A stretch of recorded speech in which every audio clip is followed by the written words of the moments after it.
Gemeente, staan asseblief tot na die geloofsbelijdenis. Ons toetrede lied is gesang 168, 1 tot 3.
Ek kyk op na die berge.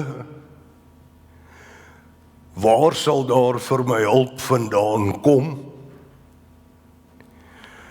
My hulp kom van die God wat hemel en aarde geskape het en wat trou bly tot in ewigheid. Broeders en susters, genade en vrede word u ryklik geskenk van God ons Vader, deur Jesus Christus ons Here, en dit word vermenigvuldig deur die kragvolle werking van die Heilige Gees. Amen. God het ons met sy seën gegroet. Laat ons met blydskap daarop antwoord met die sing van Gesang 207, vers 1, 4 en 5.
Kom ons bely ons geloof saam met die kerk van alle eeue. Ek glo in God die Vader, die Almagtige, die Skepper van die hemel en die aarde, en in Jesus Christus, sy eniggebore Seun, ons Here, wat ontvang is van die Heilige Gees, gebore is uit die Maagd Maria, wat gelei het onder Pontius Pilatus, gekruisig is, gesterf het en begrawe is, en neergedaal het na die hel, wat op die derde dag weer opgestaan het uit die dode, wat opgevaar het in die hemel, en sit aan die regterhand van God, die Almagtige Vader, van waar hy sal kom om te oordeel, die wat nog lewe, en die wat reeds gesterf het. Ek glo in die Heilige Gees, ek glo aan 'n heilige, algemene Christelike kerk, gemeenskap van die heiliges, die vergewing van sondes, die opstanding van die vlees en 'n ewige lewe. Amen. Kom ons sing Psalm 33 vers 11, die Tosiusberuiming waarna u weer kan sit.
Die wet dien vir ons as reël van ons dankbare lewe voor God.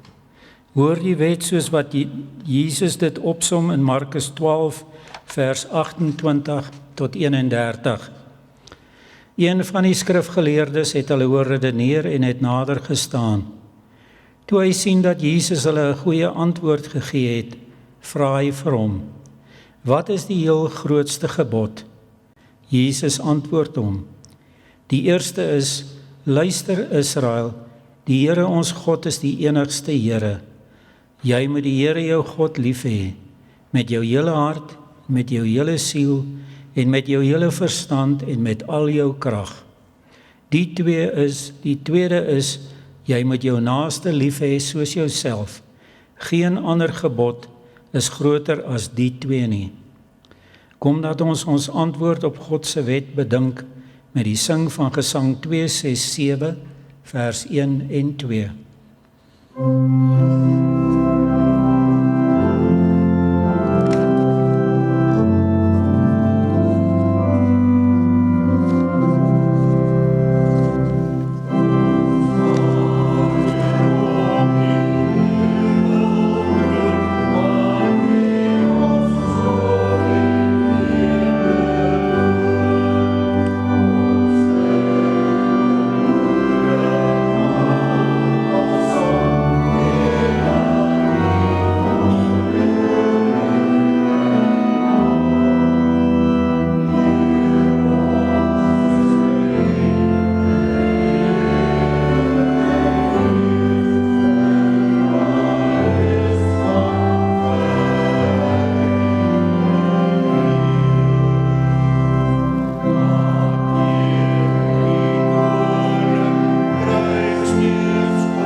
Gemeente van ons Here Jesus Christus, ons skriflesing kom vanmiddag uit die Nuwe Testament en wel uit die brief aan die Romeine. Dit is 'n baie bekende skrifgedeelte en daarom vra ek u noukeurige aandag.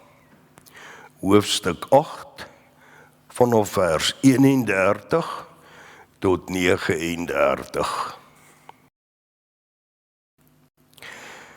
Wat is nou ons gevolgtrekking oor al hierdie dinge? Dit: God is vir ons. Wie kan dan teen ons wees? Hy het sy eie seun nie gespaar nie, maar hom oorgelewer om ons almal te red. Sal hy ons dan nie al die ander dinge saam met hom uit genade skenk nie? Wie kan die uitverkorenes van God aankla? God self spreek hulle vry. Wie kan ons veroordeel? Christus Jesus het gesterf, maar meer as dit. Hy is uit die dood opgewek. Hy sit aan die regterhand van God. Hy pleit vir ons. Wie kan ons van die liefde van Christus skei? Lyding of benoudheid of vervolging, honger of naaktheid, gevaar of swaard? Daar staan immers geskrywe: dit is oor u dat die dood ons dag vir dag bedreig, dat ons so slagskape behandel word. Maar in al hierdie dinge is ons meer as oorwinnaars deur hom wat vir ons liefhet. Hiervan is ek oortuig: geen dood of lewe, of engele of magte, of teenswoordige of toekomstige dinge, of kragte, of hoogte of diepte, of enige iets anders in die skepping kan ons van die liefde van God skei nie. Die liefde wat daar is in Christus Jesus, ons Here. Tot sover ons skriflesing. En gelukkig is elke mens wat die woord van die Here hoor en dit ook in sy of haar hart bewaar. Broeders en susters, kom dat ons saam bid.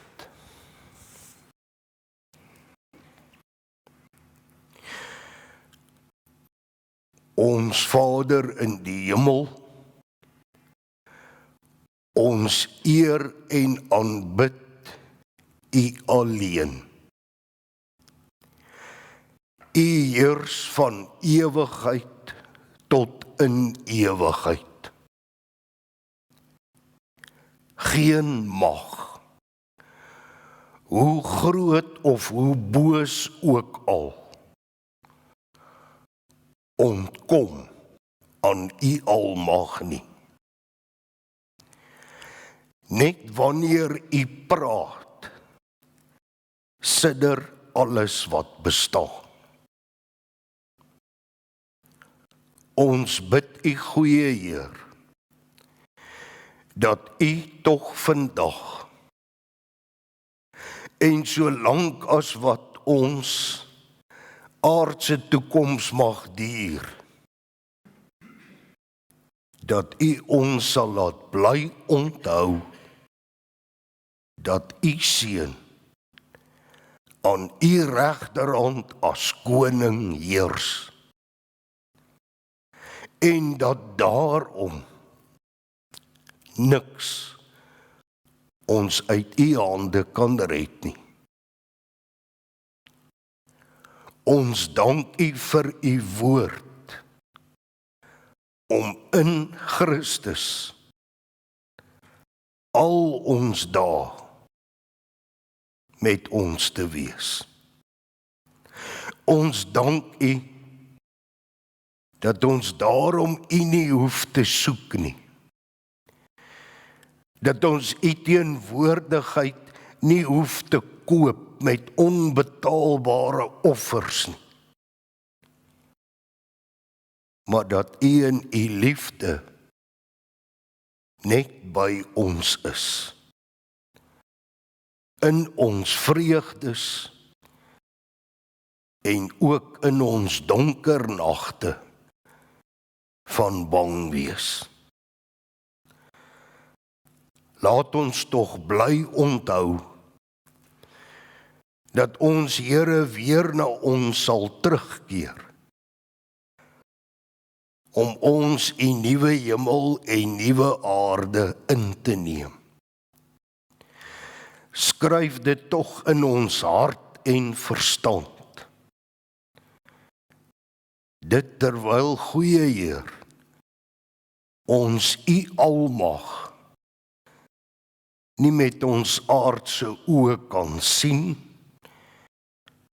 of met ons klein verstand kan begryp nie. Maar ons dank u,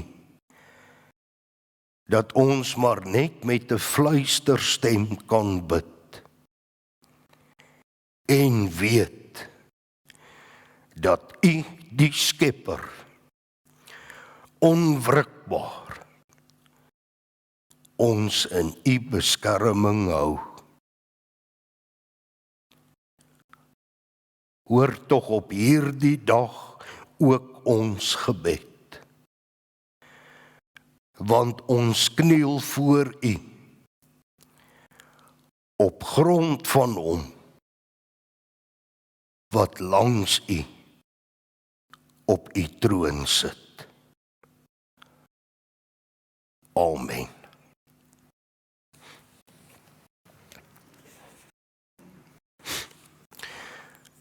Gemeente, kom ons sing vervolgens Gesang 589, eerste, tweede, derde en vierde strofe.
Broeder en suster in ons Here Jesus Christus,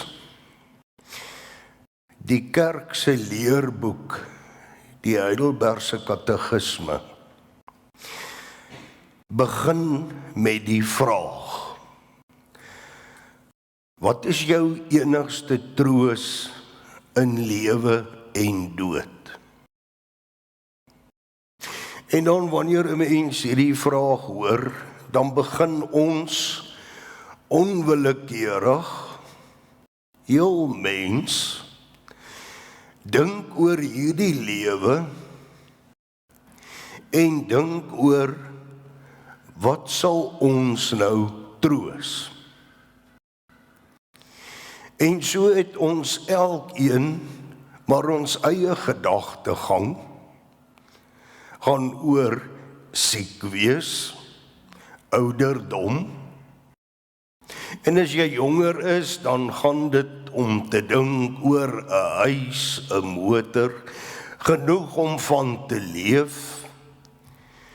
En ja, ook dat die liewe Heer tog maar bekommernisse uit ons lewens sal weghou. Ja, ons dink oor die aardse, en ons dink heel gelowig daaroor, want ons weet almal baie goed, dit gaan nie net oor die aardse nie.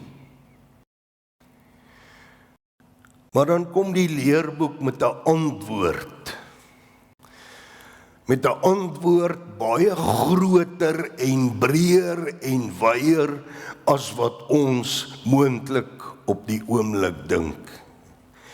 En hy sê die antwoord is: my enigste troos is dat ek aan Jesus Christus behoort in lewe en dood. Gaan die leerboek eintlik by al hierdie dinge verby. Hy sluit dit nie uit nie, maar hy gaan by al hierdie dinge verby en sê wat ons elkeen in die hart behoort te weet. Ongeag wat, my troos is, ek behoort aan die Here. En dan blaai ons verder deur die leerboek en ons kom by die vraag wat die leerboek vra: watter nut het die hemelvaart van Christus vir ons? En dan sê hy eerstens, en dit is waar ons die klem vandag wil laat val, dan sê hy eerstens dat hy, Jesus Christus, in die hemel ons voorspraak by die Vader is. Wat sê die leerboek? Hy sê, nou met Jesus se hemelvaart, waar hy aan die regterhand van God op sy troon sit, is daar besig om 'n gesprek plaas te vind. 'n Gesprek tussen die Seun en die Vader en ook die Gees. En die vraag is, waaroor praat die Vader en die Seun en die Gees met mekaar nou na die hemelvaart? Kom ons begin net by hemelvaart eers. Kom ons sê net 'n paar woorde oor die hemelvaart self. Hoe moet ons hemelvaart verstaan, bedink? En die antwoord is die hemelvaart van Jesus Christus, waar hy van die aarde af teruggegaan het na sy Vader in die hemel, is hierdie koning se troonbestuiging. Ons kry 'n aanduiding uit die woord daaroor. In Handelinge praat Stefanus en die woorde wat hy gebruik kom uit die Ou Testament, uit die boek Daniël. Daar sê Stefanus in Handelinge, daar het in die wolke iemand aangekom, iemand soos 'n menslike wese. Hy het na God toe gegaan wat ewig lewe en is voor God gebring. Aan die menslike wese is die heerskappy en eer en koningskap gegee, sodat al die volke, nasies en taalgroepe hom sou dien. Sy heerskappy is 'n ewige heerskappy, dit sal nie tot niet gaan nie, sy koningskap sal nie ophou nie. Hemelvaart is Jesus Christus se troonbestuiging as koning oor die ganse skepping. Wat sien ons in sy troonbestuiging? Sy heerlikheid as God word vir ons gewys, bekend gemaak, dat ons dit kan sien. Want as ons mooi terugdink oor die evangelie self, met Jesus se koms na hierdie aarde, gebore uit die maagd Maria, mense wat na hom gekyk het hom gesien doodgewoon as 'n mens. Wie na hom gekyk het, met hom gepraat het niks van sy heerlikheid gesien nie. Vir 'n wyle was dit verdoesel. Die skrifgeleerdes en fariseërs, sy eie disippels, Maria Magdalena, na sy opstanding, selfs die Emmausgangers, na sy opstanding uit die dood, en hy by hulle aangesluit het op hulle reis, het niks gesien van sy goddelike heerlikheid nie. Maar dan lees ons, na sy hemelvaart, na sy troonbestuiging, word in Handelinge vertel, toe Jesus toe aan Paulus verskyn, skielik het daar 'n lig uit die hemel op Paulus gestraal, hy het op die grond geval. 'n Stem uit die hemel sê vir Paulus, ek is Jesus, wie is jy besig om te vervolg? En daarna kon Paulus vir 3 dae lank nie sien nie.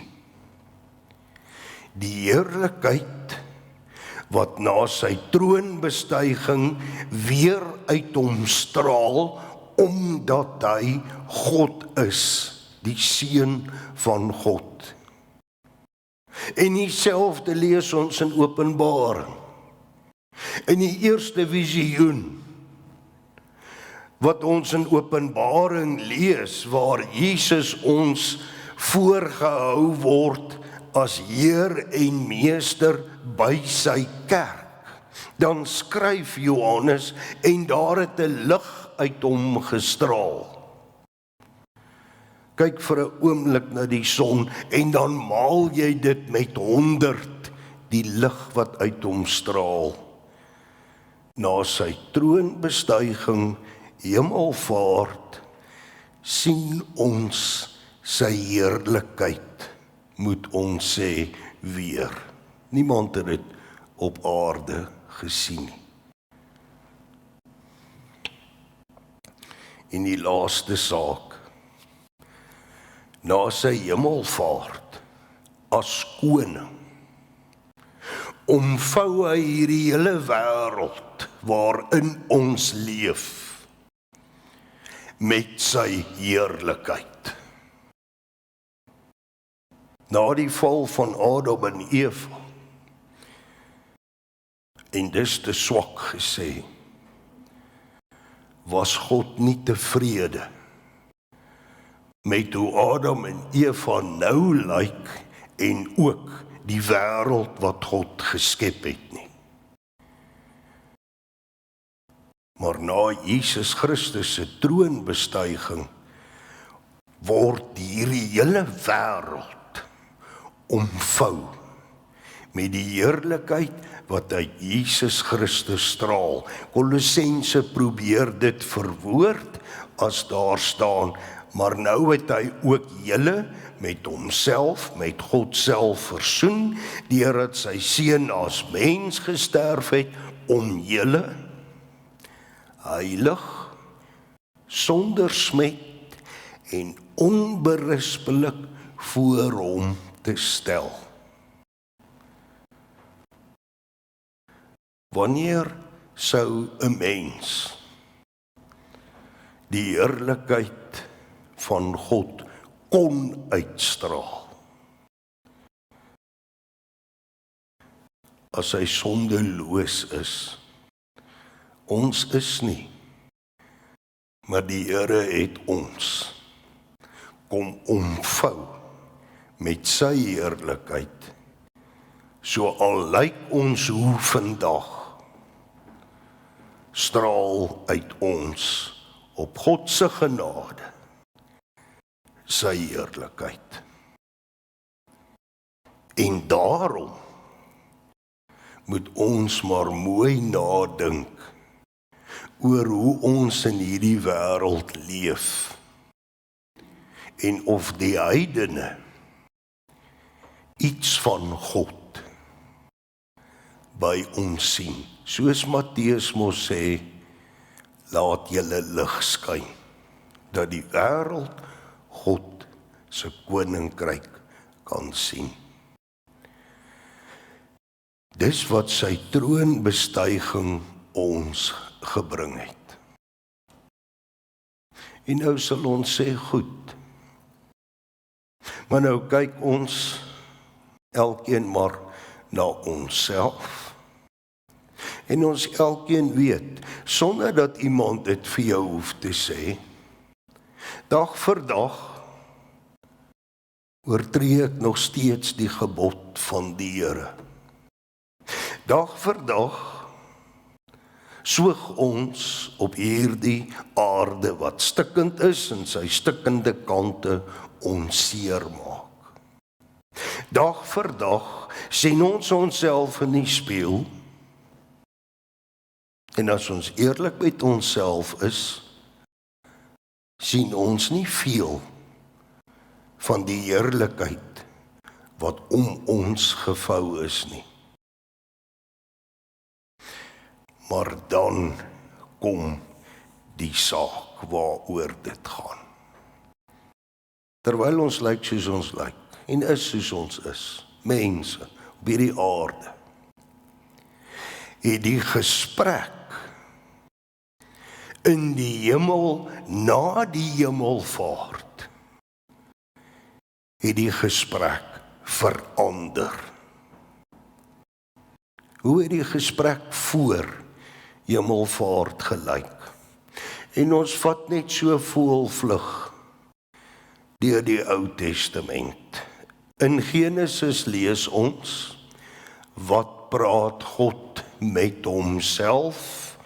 Ons lees, die Here was bedroef omdat hy die mens op die aarde gemaak het, en die Here het vir homself gesê, ek sal die mens wat ek geskep het, wegvee van die aarde af. Ons gaan deur die wetboeke.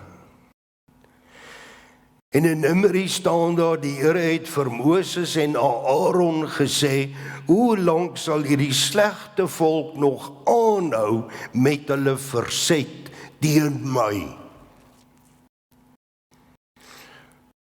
Ons gaan kyk na die konings. In 1 Samuel, die Here het vir Samuel gesê om vir Saul te gaan sê, omdat jy die woord van die Here verwerp het die Here jou verwerp. En ons kom by die profete. Jeremia sê, die Here sê, Jerusalem, ek die Here, het nou jou vyand geword. Dit was die gesprek in die hemel, voor hemelvaart. Nou het die gesprek verander. Want nou sit die seun daar, soos die leerboek ons ook leer, as voorspraak. Nou is hier 'n ander gesprek in die hemel aan die gang. En kom ons sê dit menslikerwys. Wat praat die Vader, die Seun en die Gees na Christus se troonbestuiging? Die Seun sê, ek het vir ons kinders gesê, alles is volbring. En daarom is ek met hulle, tot aan die einde van die tyd. Ek het een van my apostels opdrag gegee, om vir hulle te sê, en dit neer te skryf, dat u hulle vryspreek, op grond van wat ek op die aarde gaan doen het, en daarom sal niks in die ganse skepping hulle uit u hande kan ruk nie.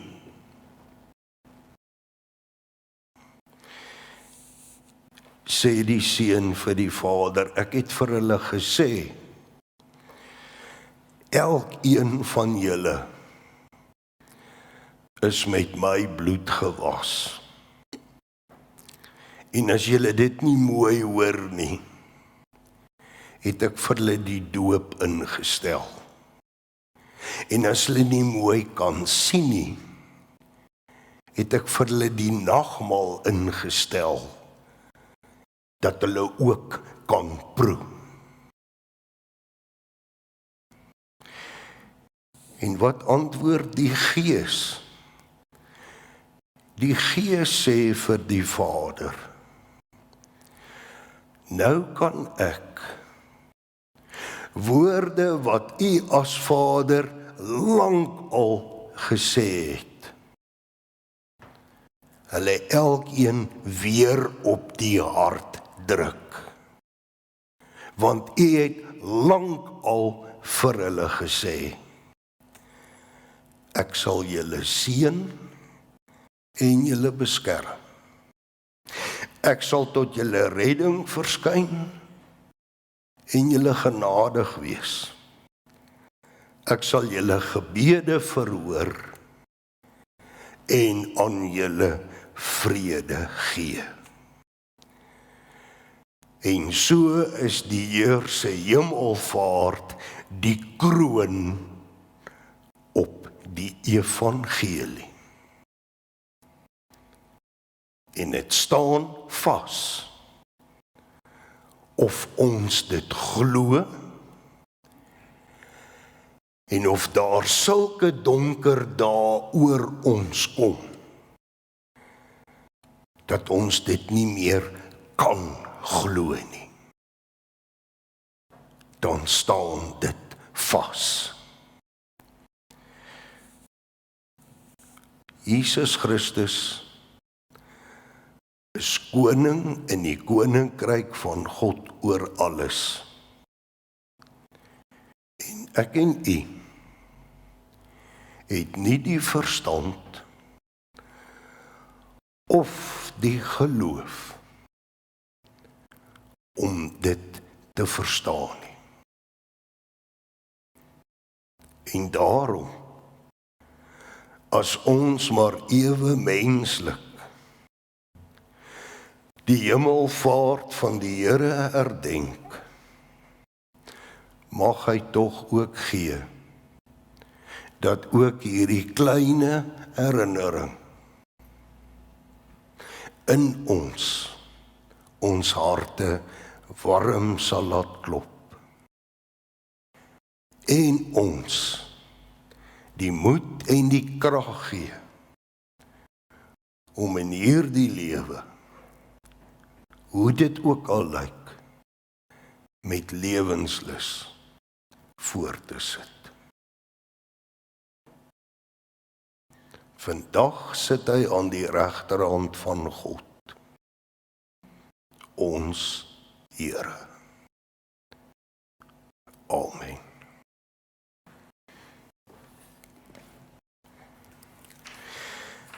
Ons sing ten slotte 2 gesange, gesang 563, die 3de en die 4de strofe, en dan gesang 201, al 3 die strofes.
ontvang die seën van die Here en gaan in vrede. Die liefde van God ons Vader, die genade in Jesus Christus ons Here, en die troostvolle gemeenskap van die Heilige Gees, bly met u elkeen. Amen.